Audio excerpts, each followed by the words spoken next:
मीठे बच्चे, बाप की याद से बुद्धि स्वच्छ बनती है, दिव्य गुण आते हैं। इसलिए एकांत में बैठ अपने आप से पूछो कि दैवी गुण कितने आए हैं। प्रश्न है, सबसे बड़ा आसुरी अवगुण कौन सा है जो बच्चों में नहीं होना चाहिए? उत्तर, सबसे बड़ा आसुरी अवगुण है किसी से रफ टफ बात करना या कटु वचन बोलना। इसे ही भूत कहा जाता है। जब कोई में यह भूत प्रवेश करते हैं तो बहुत नुकसान कर देते हैं, इसलिए उनसे किनारा कर लेना चाहिए। जितना हो सके अभ्यास करो। अब घर जाना है, फिर नई राजधानी में आना है। इस दुनिया में सब कुछ देखते हुए कुछ भी दिखाई न दे। ओम शांति। बाप बैठ बच्चों को समझाते हैं, जाना तो है शरीर छोड़कर, इस दुनिया को भी भूल जाना है। यह भी एक अभ्यास है। जब कोई शरीर में खिटपिट होती है तो शरीर को भी कोशिश कर भूलना होता है, तो दुनिया को भी भूलना होता है। भूलने का अभ्यास रहता है सुबह को, बस अब वापिस जाना है। यह ज्ञान तो बच्चों को मिला है। सारी दुनिया को छोड़ अब घर जाना है। जास्ती ज्ञान की तो दरकार नहीं रहती। कोशिश कर उसी धुन में रहना है। तो बाबा म्हणता है, मैंने समझाया है, मैं बैठकर समझाता हूं कि जाना तो है शरीर छोड़कर, इस सारी दुनिया को छोड़ अब घर जाना है। सारी दुनिया को छोड़ अब घर जाना है। दीदी मनमोहिनींचं जुलै महिन्यामध्ये स्मृती दिवस असतो आणि त्यांचा मुख्य अभ्यास, मुख्य पुरुषार्थ होता अब घर जाना है। तो बाबा ती आठवण करून देता है कि इस तरीके का पुरुषार्थ तुम्हें बहुत आगे लेकर जाएगा। शरीर में कोई भी खिटपिट होती है तो शरीर को भी कोशिश कर भूलना होता है, तो दुनिया को भी भूलना होता है। शरीरामध्ये काही गडबड आहे, त्रास आहे, तर त्यावेळेला म्हणजे खूप चांगल्या प्रकारे प्रॅक्टिस करायची आहे की मी अलग शरीर अलग, दुखणं मला नाही झालेलं आहे, बिमारी मला नाहीये, मी आत्मा अलग आहे, हे शरीर रूपी गाडीला काही झालेलं आहे। त्यावेळेला बाबा म्हणतात असं तुम्हाला प्रॅक्टिस तर करायची आहे ती, पण ज्यावेळेला खास दुखणं बिमारी आहे त्यावेळेला ही प्रॅक्टिस जास्त करायची, म्हणजे आपण आत्मा सेपरेट होऊन शरीराला पण सकाश देऊ शकू आणि शरीराच्या बिमारीच्या प्रभावामध्ये आपण येणार। मैं अलग हूं, मैं बहुत शक्तिशाली हिम्मतवान आत्मा हूं, मैं परमात्मा की संतान हूं। शरीर तो एक मशीनरी है, त्या मशीनरी मध्ये बिगाड़ है। क्लियर बाबा म्हणते ये प्रैक्टिस करो बहुत अच्छी तरह से।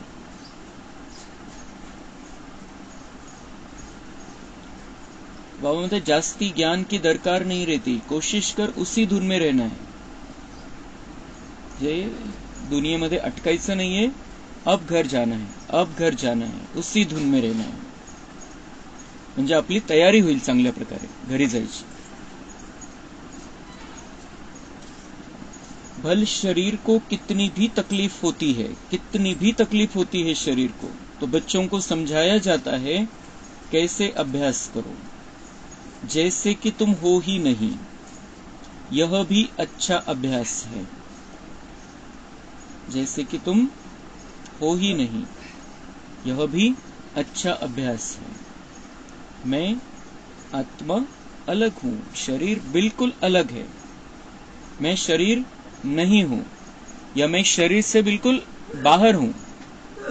बाबा म्हणते इस तरीके का अभ्यास करो। सेपरेट करून घेणं स्वतःला खूप आवश्यक है। मी अलग, शरीर अलग है।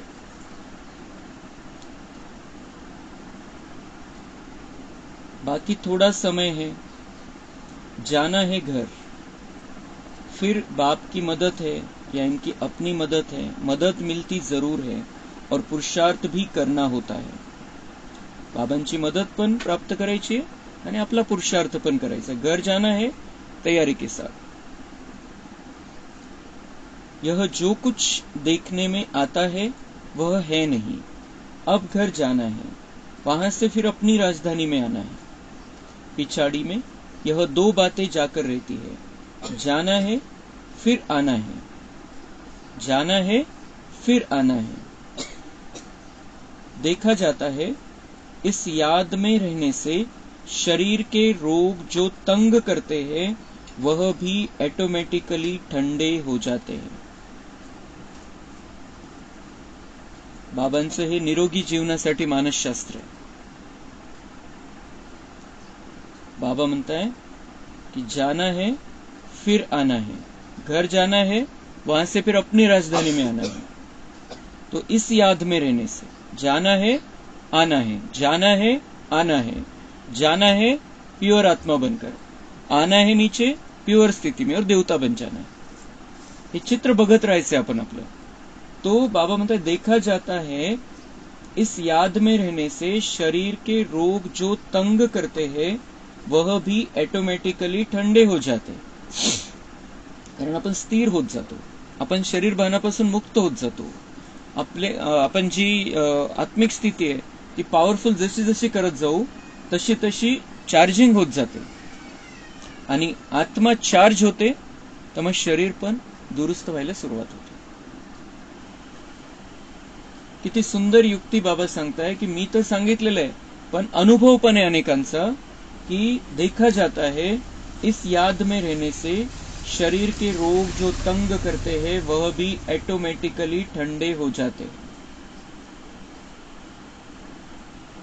जाना है आना है, जाना है आना है. आज दिवसभर अपन हा अभ्यास करू. जाना है आना है, अपनी राजधानी में सुंदर स्थिति में आना है, सुंदर जीवन जीना है, देवता रूप में आना है. दोन शब्द लक्षात ठेवायचे आणि आपले चित्र बघायचे तशा प्रकारचं की मी आत्मा संपूर्ण तयार होऊन संपूर्ण सजून आपल्या घरी जातीये. बाबा मला घ्यायला आलेला आहे आणि मी सजून त्याची सजनी बनून आपल्या घरी परत जातीये. आत्मा खूप चमकत्या स्थितीमध्ये, बिलकुल झगमगाट झालेला आहे. मी जिथं जिथं जातोय, प्रवेश करतोय, वरती जातोय, सगळीकडे जसा सूर्याचा प्रकाश आहे त्याच्यापेक्षा काही पटीने जास्त माझा प्रकाश पसरतोय. त्या स्थितीमध्ये मी घरी जातोय. खाली येणारे बिलकुल ते प्युअर चमकत्या स्थितीमध्ये आणि मला देवताई शरीर प्राप्त होणार आहे. आणि माझी ती सुंदर राजधानी, त्या राजधानीचं चित्र बघायचं. दोन शब्द बाबा म्हणतात, ये दो शब्द याद रखो, सिर्फ जाना है आना है. आणि तसा अभ्यास करायचा. किती भिन्न भिन्न प्रकारच्या युक्ती बाबा सांगत असतो आपल्याला.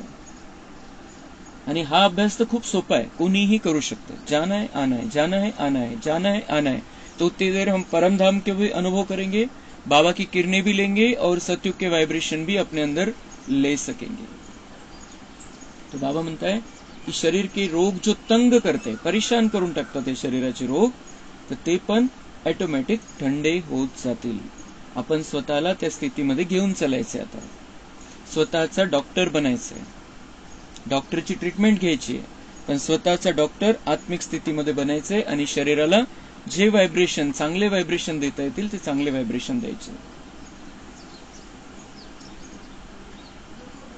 तो क्या होता है, इस याद में रहने से शरीर के रोग जो तंग करते हैं वह भी ऑटोमेटिकली ठंडे हो जाते हैं, वह खुशी रह जाती है. रोग ठंडे हो जाते हैं, खुशी रह जाती. जाना है आना है, जाना है आना है. किती आनंदाची गोष्ट है. घर जाना है वापस. 5000 वर्ष से आया था, थक गया था, अपने घर जाना है, आराम करना है, फ्रेश होना है, फिर वापस आना है, तो इतनी सुंदर दुनिया में आना है. तो बाबा म्हणते वो खुशी रह जाती है. शरीर के रोग ठंडे, ऑटोमेटिकली ठंडे, त्या भानामधून आपण मुक्त होत जातो. और खुशी जैसी खुराक नहीं है. इसलिए बच्चों को भी यह समझाना पड़ता है. बाबा म्हणता है खुशी जैसी खुराक नहीं. आणि हे दुनिया वाले समझौतात खुशी जैसी खुराक नहीं, लेकिन बाबा म्हणते मुझे अपने बच्चों को भी समझाना पड़ता है खुशी जैसी खुराक नहीं. मेरे बच्चे बन गए, भगवान के बच्चे बन गए, लेकिन खुशी की खुराक नहीं लेते हैं. दुनिया के प्रभाव में आकर, शरीर के प्रभाव में आकर खुशी की खुराक जो लेनी चाहिए वो नहीं लेते हैं. और दुख जो महसूसता आती है, उसी महसूसता में रहते हैं तो बाबा मतलब मुझे समझाना पड़ता है, बच्चों को समझाना पड़ता है, जो आनंद के सागर के बच्चे हैं उनको समझाना पड़ता है खुशी जैसी खुराक नाही, आनंदी राहा. आणि ते जे टॉनिक आहे ते शरीराला खूप सुंदर ठेवेल, मनाला खूप ताजतवानं ठेवेल. बच्चे घर चलना है, स्वीट होम में चलना है, इस पुरानी दुनिया को भूल जाना है. इसको कहा जाता है याद की यात्रा. अभी ही बच्चों को मालूम पड़ता है. बाप कल्प कल्प आते हैं, यही सुनाते हैं, कल्प बाद फिर मिलेंगे. बाप कहते बच्चे अभी तुम जो सुनते हो फिर कल्प बाद भी यही सुनेंगे. जो हम आज मुरली में जो पॉइंट्स बाबा सुना रहे हैं, हमें कल्प बाद यही पॉइंट सुनने हैं. इसी पॉइंट के आधार से पुरुषार्थ को आगे बढ़ाना है और फिर हम संगम युग में आएंगे, फिर से बाबा हमें मिलेंगे. हम परम धाम में जाने वाले, लेकिन बाबा हमको नहीं मिलने वाले वहां पर. भले कोई 2500 साल परम धाम में रहेगा, लेकिन बाबा मिलन नहीं है वहां पर. यहाँ हम हर पल हर सेकंड बाबा मिलन मना सकते हैं. बाबा हमारे साथ रहता है, हम बाबा के साथ रह सकते हैं.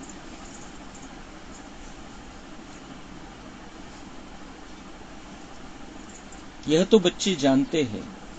बाप कहते हैं हम कल्प कल्प आकर बच्चों को मार्ग बताता हूं. मार्ग पर चलणं बच्चों का काम आहे. बाबा म्हणतात रस्ता दाखवणं माझं काम आहे आणि या रस्त्यावरती चालणं तुमचं काम आहे. बाप आकर मार्ग बताते हैं, साथ में ले जाते हैं. सिर्फ मार्ग नहीं बताते, लेकिन साथ में ले भी जाते. घेऊन जाण्यासाठी आलेला आहे सोबत, फक्त म्हणतो की तयार व्हा. यह भी समझाया जाता है यह जो चित्र आदि है पिछाड़ी में कुछ भी काम नहीं आते. बाप ने अपना परिचय दे दिया है. बच्चे समझ जाते हैं बाप का वर्षा बेहद की बादशाही है. जो कल मंदिरों में जाते थे, महिमा गाते थे, इन बच्चों यानी लक्ष्मी नारायण की, बाबा तो इन्हों को भी बच्चे बच्चे कहेंगे ना, जो उन्हों के ऊंच बनने की महिमा गाते थे, अब फिर ऊंच बनने का पुरुषार्थ कर दे.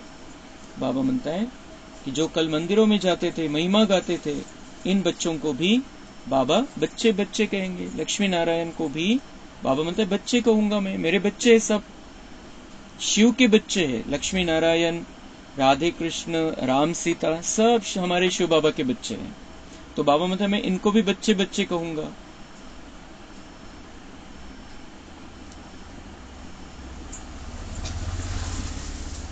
शिव बाबा के लिए नई बात नहीं, तुम बच्चों के लिए नई बात है. युद्ध के मैदान में तो बच्चे हैं, संकल्प विकल्प भी इन्हें तंग करेंगे. यह खांसी भी इनके कर्म का हिसाब किताब है, इनको भोगना है. बाबा तो मौज में है, इनको कर्मातीत बनना है. बाप तो है ही सदा कर्मातीत अवस्था में. बाबा म्हणतात मी या शरीरामध्ये येतो आणि या शरीराचे आपले कर्म भोग. या आत्मा, ही आत्मा ज्या शरीरामध्ये, त्या शरीराद्वारे ही आत्मा तिचा कर्मभोग चुकतू करणार आहे. बाबा ज्या शरीरामध्ये प्रवेश करतो त्याला सुद्धा बाबांनी कोणत्याही प्रकारची सवलत नहीं दिली. आणि बाबा क्लियर करता है कि खांसी आती है, मैं इसमें प्रवेश करता हूं, खांसी आती है, इसको आती है खांसी. मैं तो सदा मौज में हूं, मैं तो सदा कर्मातीत अवस्था में. बाबांचा कुठलाही हिशोब नाहीये. भले त्या शरीरामध्ये प्रवेश करतोय. बाबा ब्रह्मा बाबांना खोकल्याची तकलीफ होती जास्त, तो बाबा म्हणतात इसका अपना कर्मभोग है, इसको भोगना है. त्यांचं जर बाबांनी त्यांचा कर्मभोग माफ केला समजा, तर सगळ्यांचा करावा लागेल. म्हणून बाबांनी त्यांचा कर्मभोग सुद्धा माफ नहीं केला. लेकिन ब्रह्मा बाबा ने अपने पुरुषार्थ के आधार से अपने आप को उन कर्म भोगों से मुक्त किया, कर्मातीत अवस्था तक पहुंचे. तो हमें भी बाबा की याद में रहते हुए अपने कर्मभोग को बहुत प्यार से, बहुत आराम से चुकतू करना है. हिशोब नील करायचा असतो, नील झाल्यावरती आपल्याला आनंद प्राप्त होत असतो. तसं आपल्याला हा जो कर्माचा हिशोब प्रत्येकाचा आपला आपला आहे. कोणाचा कधी निघतो, कोणाचा कधी निघतो, कोणाचा नंतर निघेल, कोणाचा आधी निघालेला आहे. तो हिशोब आपल्याला खूप चांगल्या स्थितीमध्ये राहून, आनंदमयी स्थितीमध्ये राहून चुकतू करायचा है. चुकतू हो रहा है मेरा हिसाब किताब और मैं फ्रेश होता जा रहा हूं. हलकं होत जाऊ आपण. जितका हिशोब चुकतू तितकं ओझं कमी. इसलिए कोई भी कर्म का हिसाब किताब हमारे सामने आता है किसी भी रूप में, सबसे पहली बात ये करनी है कि खुशी को जागृत कर लेना है, आनंदमयी स्थिति में रहना है, शांत स्थिति में रहना है, स्थिर स्थिति में रहना है. और उस स्थिति में बाबा से कनेक्शन रहेगा. जर आपण परेशान झालो तर बाबांशी कनेक्शन तुटून जातं त्याच वेळेला. इसलिए सबसे पहला उपाय ये करना है, कोई भी कर्म भोग सामने आता है तो आनंद की स्थिति को जागृत कर लेना। मैं आनंद के सागर का बच्चा हूं, वो मेरे साथ में है, मैं सर्वशक्तिवान की संतान हूं, मुझ में बहुत हिम्मत है, मैं बहुत शक्तिशाली आत्मा हूं, मैं शांत स्वरूप आत्मा हूं। इस स्थिति में रहते हुए हम कर्म भोग को चुकतू करेंगे, हमें मजा आएगा कर्म भोग चुकतू करते हुए।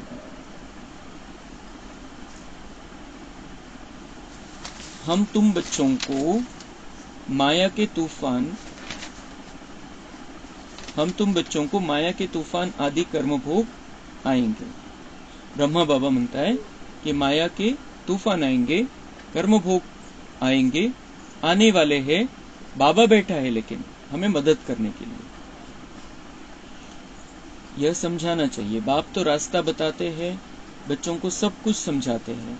इस रथ को कुछ होता है तो तुमको फीलिंग आएगी कि दादा को कुछ हुआ है, बाबा को कुछ नहीं होता, इनको होता है। ज्ञान मार्ग में अंधश्रद्धा की बात नहीं होती। तो बाबा को, शिव बाबा उस शरीर में प्रवेश करते, उनको कुछ नहीं होता है क्योंकि उनका कोई हिसाब किताब नहीं है। बाबांना त्या रथाला काही झालंय तो ब्रह्मा बाबा का हिसाब किताब है, ये क्लियर है। बाबा म्हणते ज्ञान मार्ग में कोई अंधश्रद्धा नहीं, सगळ्या गोष्टी क्लॅरिटीनी बाबा स्पष्ट करत असतो। बाप समझाते हैं मैं किस तन में आता हूं, बहुत जन्मों के अंत के पतित तन में मैं प्रवेश करता हूं। दादा भी समझते हैं जैसे और बच्चे हैं, मैं भी हूं। बाबा असं नाही समजायचे ब्रह्मा बाबा की मी खूप मोठा आहे, बाबांनी माझी निवड केली आणि मग मी श्रेष्ठ आहे सगळ्यांपेक्षा। ब्रह्मा बाबांची स्थिती बिल्कुल अशी होती, क्लियर अशी होती, जैसे और बच्चे हैं मैं भी हूं। भले तो स्वमान आहे की मैं स्पेशल आत्मा हूं, ते प्रत्येकाने स्वमान घ्यायचा असतो, मी विशेष आत्मा आहे। पण बच्चांच्या बाबतीत, जे बाबांचे बच्चे सगळे, त्या बाबतीत ब्रह्मा बाबांचं कधी असं नव्हतं की मी खूप मोठा आहे, खूप छोटे छोटे, ये स्थिति नहीं थी। बाबा, ब्रह्मा बाबा सबको समान लेवल पर देखते थे क्योंकि सब बाबा के बच्चे हैं। तो ऐसे ही हमें भी उसी नजर से अपने आप को भी देखना है, दूसरों को भी देखना है। जैसे मैं हूं वैसे सभी बाबा के बच्चे हैं। दादा पुरुषार्थी है, संपूर्ण नहीं है त्यावेळची स्थिती। ब्रह्मा बाबा संपूर्ण नव्हते बनले त्यावेळेला। 18 जानेवारी 1969 बाबा संपूर्ण बनले, तर त्याआधी तर त्यांचा पुरुषार्थच चालू होता। भलेही त्यांचं जे शेवटचे 3-4 वर्ष होते बिलकुल जसे काही कर्मातीत अवस्था होती, पण पुरुषार्थ तर चालू होता काही ना काही सूक्ष्म रूपामध्ये। तुम सब प्रजापिता ब्रह्मा के बच्चे ब्राह्मण पुरुषार्थ करते हो विष्णु पद पाने के लिए। लक्ष्मी नारायण कहो, विष्णु कहो, बात तो एक ही है। बाप ने समझाया भी है, पहले नहीं समझते थे, न ब्रह्मा विष्णु शंकर को, न अपने आप को समझते थे। अभी तो बाप को ब्रह्मा विष्णु शंकर को देखने से बुद्धि में आता है, यह ब्रह्मा तपस्या करते हैं, यही सफेद ड्रेस है। कर्मातीत अवस्था भी यहाँ होती है। इन एडवांस तुमको साक्षात्कार होता है, यह बाबा फरिश्ता बनेंगे। तुम भी जानते हो हम कर्मातीत अवस्था को पाकर फरिश्ता बनेंगे नंबर 1। तो ब्रह्मा बाबा फरिश्ता बन गए 18 जनवरी 1969 के दिन। बाबा बताया तुम्हें भी फरिश्ता बनना है। हम थोड़े समय के लिए फरिश्ता बनेंगे, लेकिन स्थिति हमारी बहुत सालों की फरिश्ता की, हमें वो प्रैक्टिस करनी है।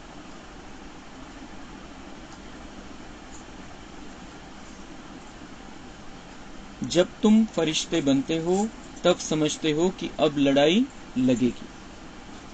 जेव्हा आपली ती स्थिती होऊन जाईल, जेव्हा आपण बिल्कुल त्या हलक्या स्थितीमध्ये येऊन जाऊ, बाबा के बच्चे जो बाबा को संख्या चाहिए वो बिल्कुल हल्के हल्के हो जाएंगे, हिसाब किताब चुकते होते जाएंगे और वो फरिश्ता स्थिति में रहने लगेंगे। तो बाबा म्हणता है कि तुमको पता चलेगा कि अब लड़ाई लगने वाली है। तो वो लड़ाई का समय आ गया है। बाबा के बच्चे लगभग तैयार हो गए हैं।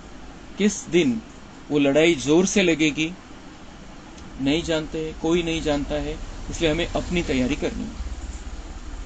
मिरोआ मौत, मलुक का शिकार। फिर जो कमजोर दिल वाले होंगे उनकी इस लड़ाई में, जो लड़ाई अंतिम लड़ाई होने वाली है, जो माया का प्रभाव होने वाला है, जो वातावरण का प्रभाव होने वाला है, उसमें कमजोर दिल वाले बाबा मतलब शिकार हो जाएंगे।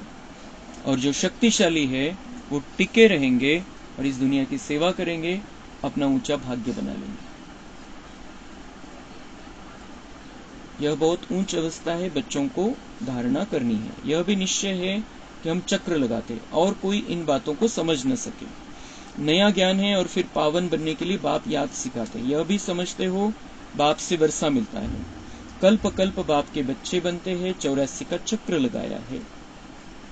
कोई को भी तुम समझाओ तुम आत्मा हो, परमपिता परमात्मा बाप है, अब बाप को याद करो, तो उनकी बुद्धि में आएगा दैवी प्रिंस बनना है, तो इतना पुरुषार्थ करना है, विकार आदि सब छोड़ देना है। बाप समझाते हैं बहन भाई भी नहीं, भाई भाई समझो और बाप को याद करो तो विकर्म विनाश होंगे और कोई तकलीफ नहीं है। पिछाड़ी में और कोई बातों की दरकार नहीं पड़ेगी, सिर्फ बाप को याद करना है, आस्तिक बनना है, ऐसा सर्वगुण संपन्न बनना है। लक्ष्मी नारायण का चित्र बड़ा एक्यूरेट है। सिर्फ बाप को भूल जाने से दैवी गुण धारण करना भी भूल जाते हैं। बच्चे एकांत में बैठ विचार करो, बाबा को याद करके हमको यह बनना है, यह गुण धारण करना है। बात तो बहुत छोटी है, बच्चों को कितनी मेहनत करनी पड़ती, कितना देह अभिमान आ जाता है। बाप कहते देही अभिमानी भव, बाप से ही वर्षा लेना है, बाप को याद करेंगे तब तो किचड़ा निकलेगा। बच्चे जानते हैं अभी बाबा आया हुआ है, ब्रह्मा द्वारा नई दुनिया की स्थापना करते हैं। तुम बच्चे जानते हो स्थापना हो रही है, इतनी सहज बात भी तुमसे खिसक जाती है। एक अलफ है, बेहद के बाप से बादशाही मिलती है, बाप को याद करने से नई दुनिया याद आ जाती है। तो बाबा बोलता है ब्रह्मा द्वारा नई दुनिया की स्थापना बाबा कर रहा है, बाबा आया हुआ है। बाबा बोलता है इतनी सहज बात भी बच्चों से खिसक जाती, बुद्धी से खिसक जाती। बुद्धीमध्ये राहत नाही, कंटिन्यू हे बुद्धीमध्ये पाहिजे कि बाबा आया हुआ है और ब्रह्मा द्वारा नई दुनिया की स्थापना कर रहे हैं। ये बात अगर हमारी बुद्धि में सदा रहे तो हम लक्ष्मी नारायण जैसे बन जाएंगे, दिव्य गुणों की धारणा होती जाएगी। क्योंकि बाबा स्थापना कर रहे हैं, इसका मतलब क्या है, हमें देवता बना रहे हैं। यहां पर ही देवता बनाने के लिए बाबा का ज्ञान है, देवता बनाने के लिए बाबा हमें शक्ति भर रहा है। तो बाबा म्हणते वो जो दिव्य गुण देवताओं में है वो तुम्हारे अंदर आ जाएंगे। दिव्य गुणांची धारणा सहज है बाबा म्हणता, लेकिन पुरुषार्थ हो जाता है, पुरुषार्थ करना पड़ता है, मेहनत करनी पड़ती है, क्योंकि देह अभिमान में आ जाता है। इसलिए अगर दिव्य गुणों की धारणा करनी है तो बाबा की पहली श्रीमत है, सलाह है हमें कि बच्चे देही अभिमानी भव। जितकी आत्मिक स्थिती राहील आणि जितकं बुद्धीमध्ये राहील कि बाबा आया हुआ है और स्थापना कर रहा है, बाबा नई दुनिया की स्वर्ग की स्थापना कर रहा है, देवी देवताओं की राजधानी बना रहा है, मुझे देवी देवता बना रहा है, तो बाबा म्हणते दिव्य गुणांची धारणा सहज है, तुम्ही देवी देवतांसारखे बनून जाल। वह आधा कल्प की रात पूरी होती है, फिर बाप को आना पड़ता है नई दुनिया की स्थापना करने, है बहुत सहज। ही जी अशी दुनिया झालेली आहे, ही जर अशीच आपण बघतोय की दिवसेंदिवस बिघाड होत चाललेला आहे दुनियेमध्ये, सुधारणा नाहीये, सुधारणा सुविधांमध्ये सुधारणा आहे, सुविधा वाढत चाललेल्या आहे, सोयी वाढत चाललेल्या आहे, पण जो मानसिक बिघाड आहे, जे भ्रष्ट आचरण आहे ते वाढत चाललेलं आहे, दुरुस्ती नाहीये, ती जी गुणांच्या बाबतीतली दुरुस्ती नाहीये, सद्गुण बिलकुल संपून गेलेले जवळपास दुनियावाल्यांचे, जी तणावाची स्थिती आहे ती वाढत चाललेली आहे, निसर्गाचं जे वेगवेगळ्या प्रकारचे रंग आपण बघतोय, तर मग बाबा म्हणताय हे बिघाड जो आहे, असाच जर हा बिघाड होत गेला तर कशी स्थिती होऊन जाईल या दुनियेची। म्हणून जेव्हा अंतिम टप्पा येतो की आता अति झालं, आता खूप झालं, त्यावेळेला बाबा येऊन जातो आणि या दुनियेचं महापरिवर्तन करतो। नई दुनिया बनाने के लिए, उसकी स्थापना करने के लिए बाबा फिर से आ जाता है। और इसी के लिए भक्ति मार्ग में हम उसे पुकारते आए कि यदा यदा ही धर्मस्य ग्लानिर्भवति भारत, जब जब धर्म की अतिग्लानी होती है तब तब मैं आता हूं। तो ही आताचा जो समय है तसा अति भयानक समय दुनियेचा जर विचार केला आपण तर हम उतने उसके प्रभाव में नहीं है, इसलिए हमें उतना पता नहीं चलता है. पण ही दुनिया जी आहे बिलकुल दुःखाचं जंगल झालेली आहे. खूप परेशान आहे मनुष्य, अति परेशान आहे आणि त्यांना रस्ता सापडत नाही, मार्ग दिसत नाही.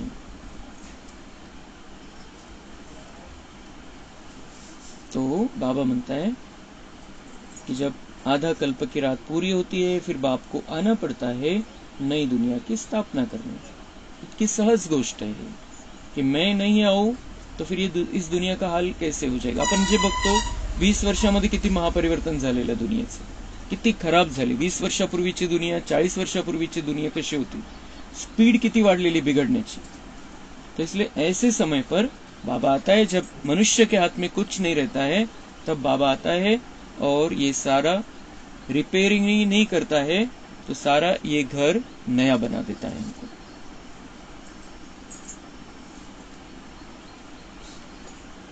है बहुत सहज. बच्चे खुद समझते हैं सहज है, दैवी गुण धारण करने हैं, नहीं तो 100 गुना पाप हो जाता है.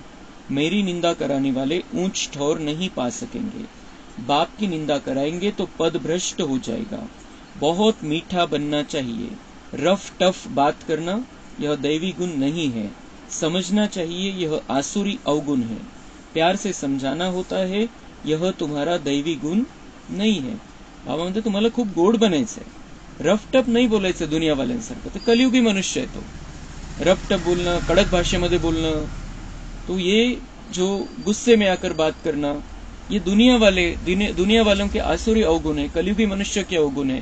तुम तो संगमयुगी आत्मा हो, तो तुम्हें बहुत मीठा बनना है. आणि कोणाला समजवायची वेळ जरी आली तर बाबा म्हणतात प्यार से समझाना होता है, यह तुम्हारा दैवी गुण नहीं है. तुम्हाला देवता बनायचंय.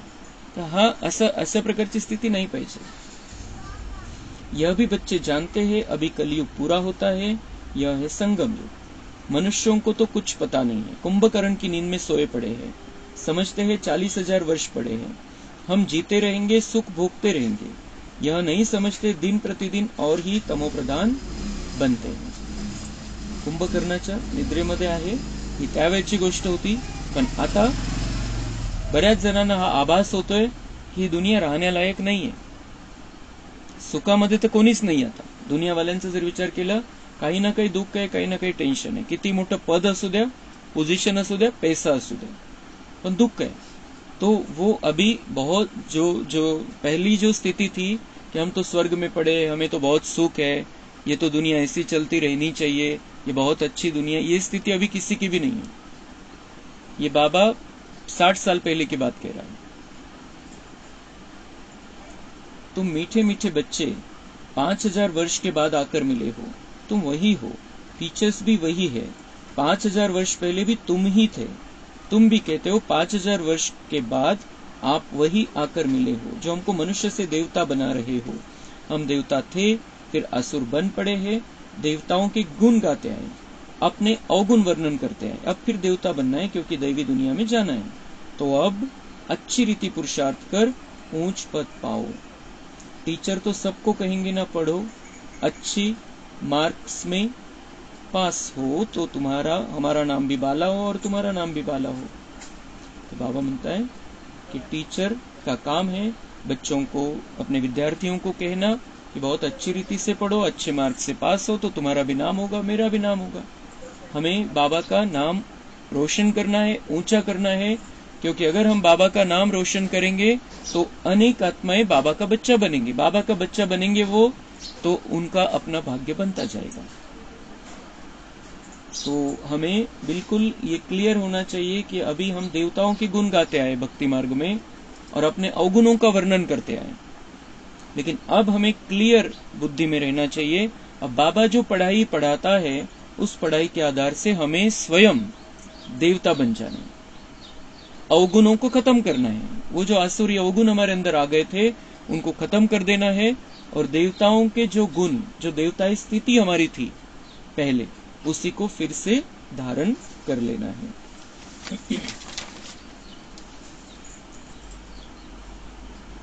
बाप कहते हैं मैं आकर सबकी सदगति करता हूँ.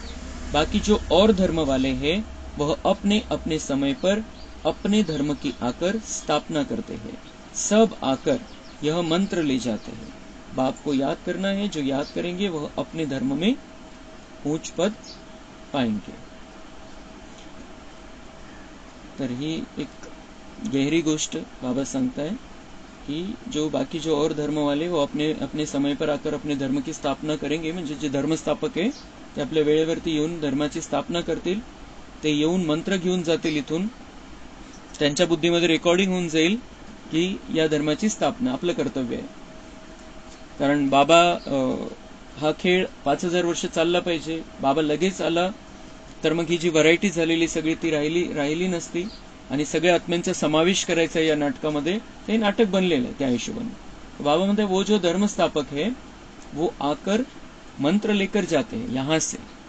बाप को याद करना है, जो याद करेंगे वह अपने धर्म में ऊंच पद पाएंगे. म्हणजे बाबा हे रहस्य सांगताय की ज्यांनी ज्यांनी धर्माची स्थापना केली, हे खूप महत्वाचं महावाक्य बाबांचं, ज्यांनी ज्यांनी धर्माची स्थापना केली त्यांनी त्यांनी माझी आठवण केलेली संगमयुगामध्ये. आणि म्हणून आपण बघतो की हे पहिल्यांदा आलेलं हे महावाक्य समोर किंवा आपलं लक्ष गेलेलं त्यावरती, यांनी बाबांची आठवण केलेली, जे धर्मस्थापक आहे संगमयुग, काही काळासाठी का होईना पण बाबांना ओळखून बाबांची आठवण केलेली. महावीर असो, येशू ख्रिस्त असो, गौतम बुद्ध असो, इब्राहिम असो, हे ज्यांनी ज्यांनी धर्माची स्थापना केली त्यांनी संगमयुगामध्ये शेवटी का होत नाही, काही काळासाठी का होत नाही, बाबांना ओळखून बाबांची आठवण केलेली.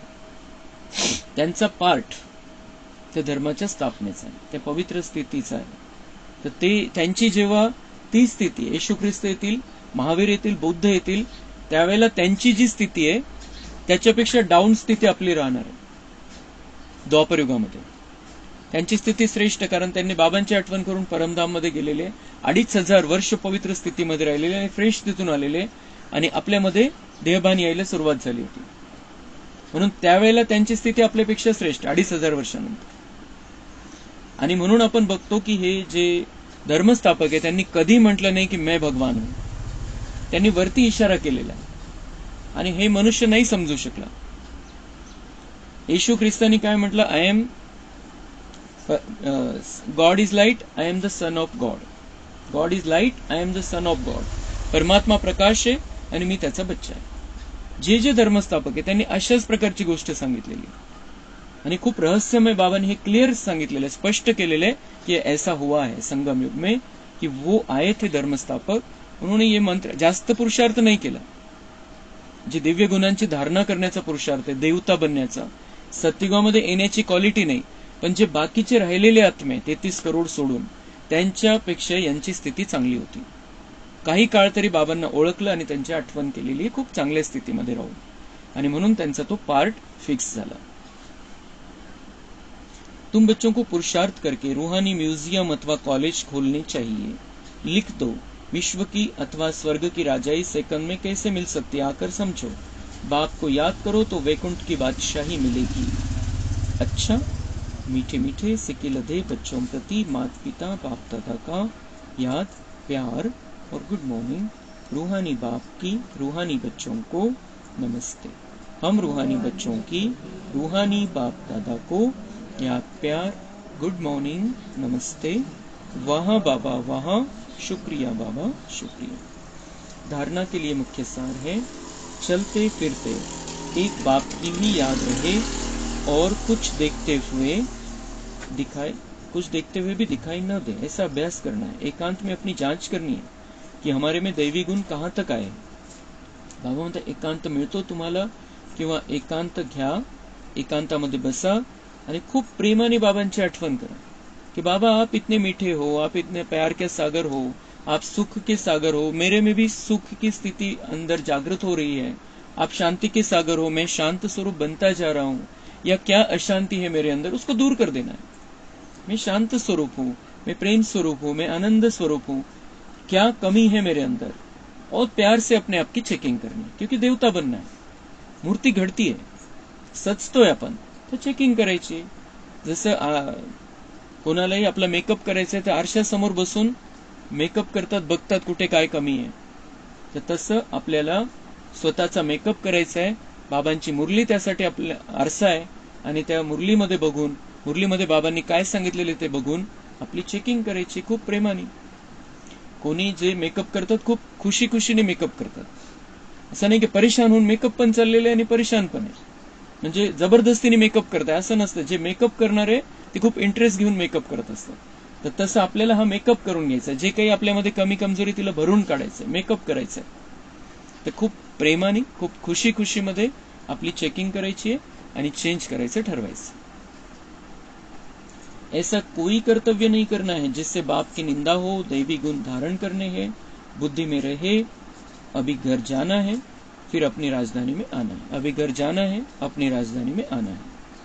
वरदान, सेवाओं में शुभ भावना की एडिशन द्वारा शक्तिशाली फल प्राप्त करने वाले सफलता मूर्त भव. जो भी सेवा करते हो उसमें सर्व आत्माओं के सहयोग की भावना हो, खुशी की भावना व सद्भावना हो, तो हर कार्य सहज सफल होगा.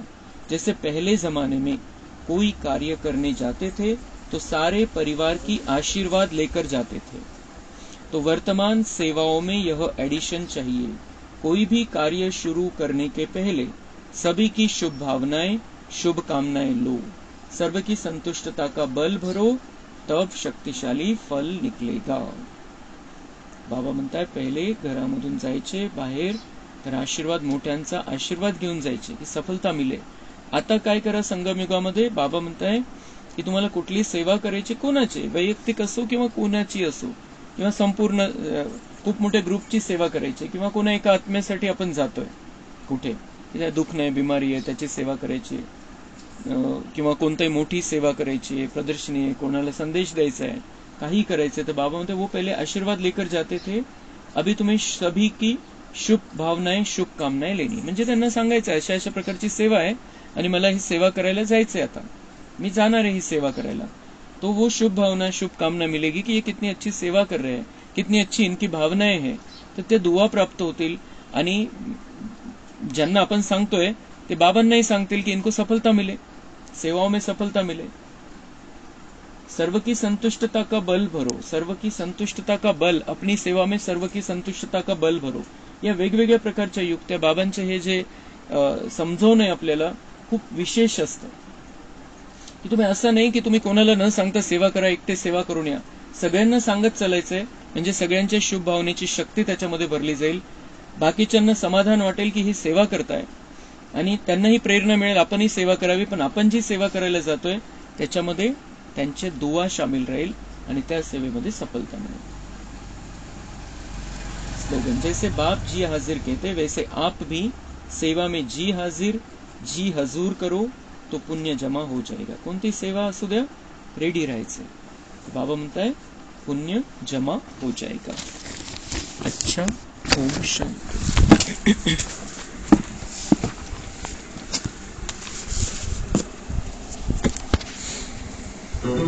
Power on. Bluetooth pairing. Bluetooth connected.